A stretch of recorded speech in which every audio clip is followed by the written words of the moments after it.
That's actually a very interesting question. Such behaviour is more prevalent than you would think.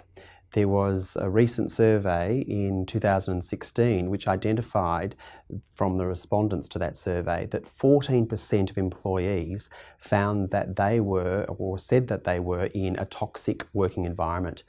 The word toxic is pretty strong. Of that survey, 20% of people said that they had experienced a communication issue with at least one other staff member within the previous year.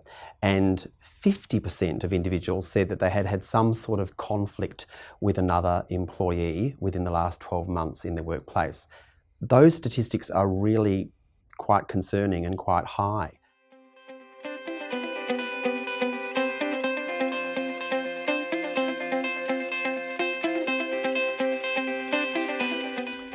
I suppose there's actually often no one real outstanding single dysfunction that affects team productivity, morale, and overall sense of who that team is. It can often be a range of dysfunctional factors that come together that really upend that team's functioning.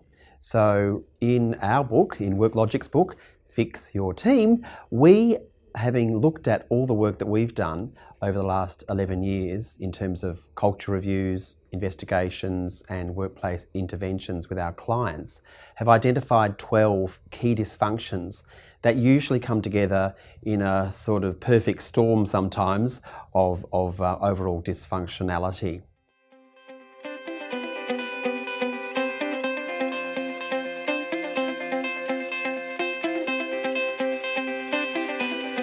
In terms of the skills that managers need to manage those sorts of situations, it's all about the interpersonal, the emotional intelligence, and a sense of understanding truly what it means to be, I suppose, a leader rather than actually a manager.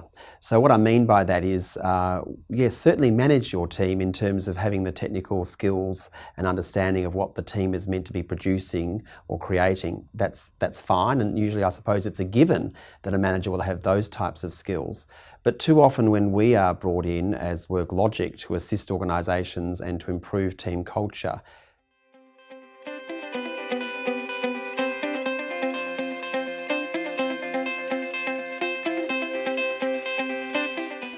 certainly there are a number of risks actually that one needs to be aware of, and legal risk is clearly a significant risk. Where people are behaving badly such that they are breaching various laws, then clearly you have a live and present legal risk. So behaviour that might constitute bullying, sexual harassment, discrimination can all end up with the organisation running foul of a number of laws, including equal opportunity laws, the Fair Work Act, OH&S laws, the list goes on.